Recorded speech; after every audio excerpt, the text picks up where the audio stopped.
A partir do instante que o cidadão está convicto de que ele não deve gastar mais do que ele ganha, então ele está financeiramente educado.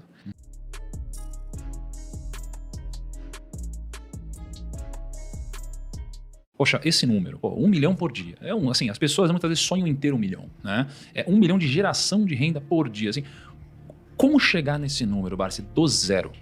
Então tem alguém aqui assistindo do zero. Como que a pessoa se planeja para chegar nisso um dia? Com disciplina e paciência. Perfeito. Certo? E disciplina, paciência, e você estabelecendo o quê? Estabelecendo uma prioridade. A partir do momento que você desenvolve esse processo, tendo como prioridade, né, você fazer a sua carteira de renda mensal, então você deixa de fazer muitas coisas que seriam supérfluos. Sim, tá entendendo? Mas vamos que é o que desvia, às vezes, o cidadão de uma trajetória que possa ser vitoriosa. Perfeito. Vamos do zero aqui, então. Vamos do zero, né? Tem muita gente que está assistindo a gente agora que já investe, gente que começou a investir recentemente e gente que quer começar a investir, mas ainda não começou a investir, tá? A pessoa está começando a investir hoje. Por onde que você acha que ela deveria começar para que ela comece já na direção certa? Bem, hoje nós estamos aí propondo, a AGF está propondo que o cidadão assuma uma cultura melhor para ele poder desenvolver um tipo de procedimento também melhor no mercado, para que ele possa ter conhecimento suficiente de criar um foco, tá certo? Um foco para poder entrar no mercado e não ser assim surpreendido com coisas erradas. Então, eu interpreto o seguinte: a primeira coisa que o cidadão tem que fazer no momento em que ele vai entrar no mercado é o seguinte: é estabelecer um paradigma que revele o foco que ele quer fazer. Se ele quer investir, se ele quer especular, tá entendendo? Então, ele tem que procurar o quê? Ele tem que procurar um profissional que possa lhe oferecer essa orientação certa, tá entendendo? Essa que é a realidade. Então, aqui no Brasil, lamentavelmente, por força de fatores circunstanciais, né, a maioria das sociedades corretoras, elas têm uma necessidade premente de fazer com que o cidadão que vá operar, que gire os negócios, é isso? Porque elas vivem do quê? Elas vivem de corretagem. Elas não vivem de investimento, elas vivem de corretagem. Então, isso faz com que o cidadão, ele não tenha aquela firmeza, tá entendendo? Porque ele vai ter o quê? Ele vai ter orientações desvirtuadas daquela que seria a mais pródiga, não é isso? Que é investir. Então, a proposta de criar uma cultura de investimento, não é isso? É uma proposta que a gente percebe que o brasileiro não tem.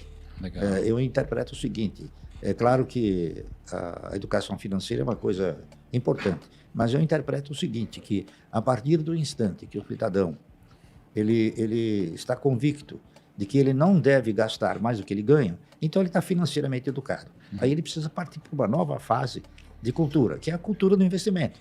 A cultura do investimento nada mais é do que você saber na mão de quem você está colocando dinheiro, tá entendendo? E em que atividade você está colocando dinheiro. Legal. É isso que se pretende desenvolver. Sim. Ô Luiz, deixa eu te perguntar um negócio.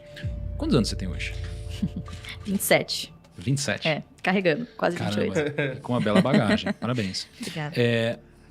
Olhando, a gente olha de fora, você olha de dentro, né? Assim, o que você diria que foram algumas coisas, poxa, por conviver 27 anos, né, de alguma forma com seu pai, o que você considera que foram as coisas que de fato são os fatores-chave para ele ter atingido o resultado, aqueles princípios que você percebe nele, que você imagina que desde lá de trás, desde 1970, né, ele deve ter aplicado, olhando para os princípios que ele tem hoje, o jeito de pensar, processo de tomar decisão.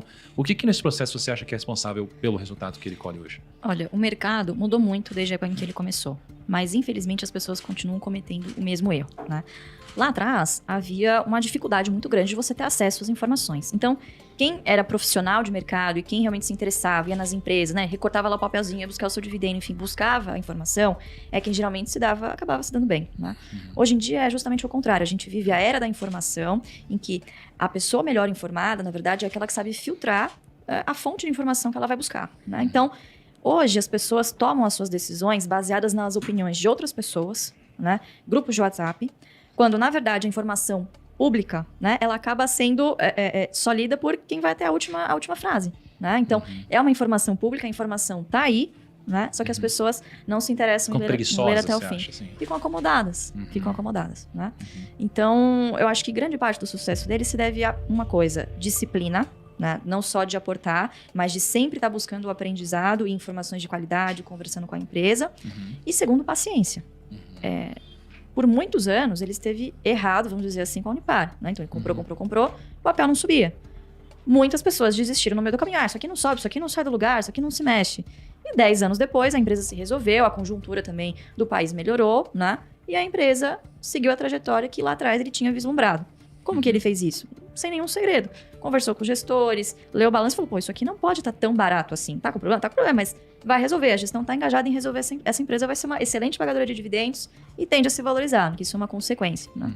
Então, acho que são esses dois principais fatores. Olhar realmente o que interessa e não se importar com a opinião alheia. Né? Porque muito provavelmente você não vai acertar o timing, mas se você tiver convicção do que você está fazendo, vai dar certo. Como escolher uma boa ação para comprar? Qual seria o passo a passo? Bem, quando o cidadão não tem cultura de investimento, ele terá que recorrer a um profissional, evidentemente, que vai poder elucidar e transmitir todas as eventuais oportunidades, a oportunidade de eventuais resultados, é isso. Você então analisa o projeto. Nós o que fazemos é analisar os projetos.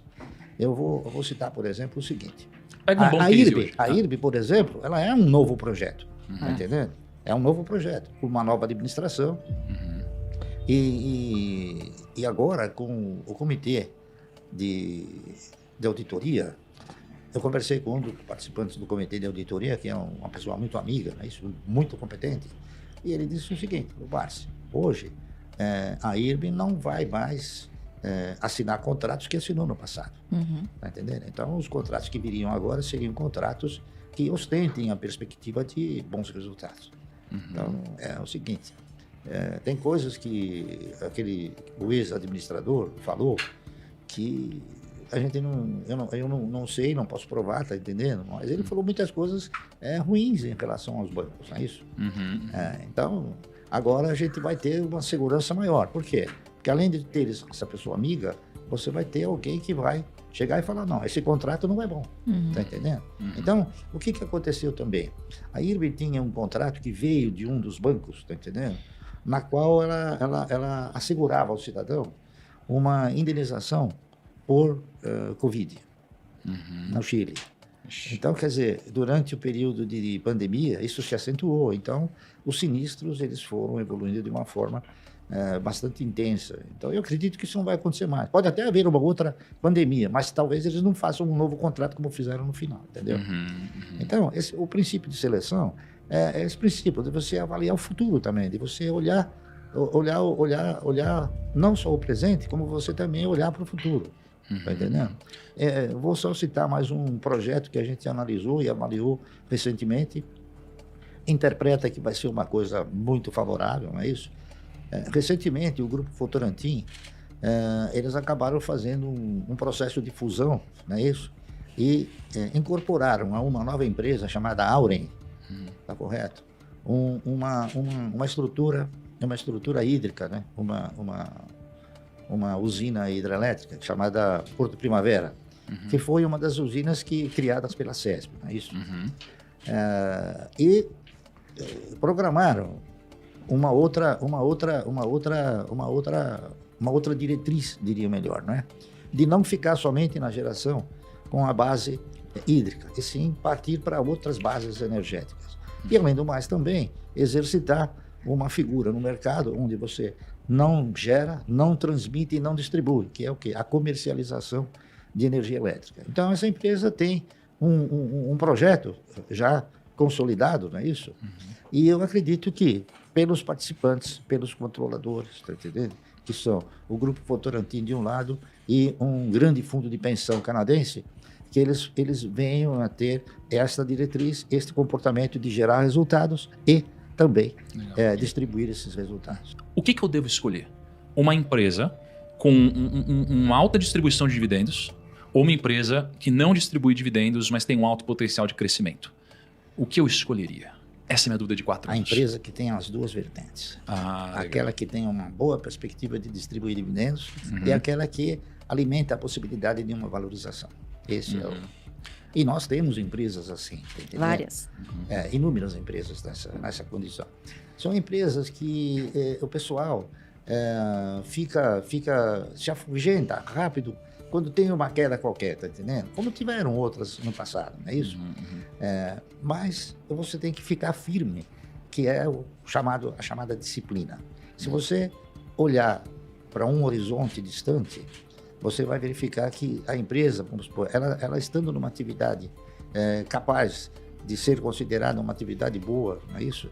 E que tenha sustentabilidade na sua operacionalidade, é uma questão de tempo, às vezes, a recuperação, tá certo? Nós temos aí, por exemplo, empresas que eu tenho participação, porque eu acredito no projeto.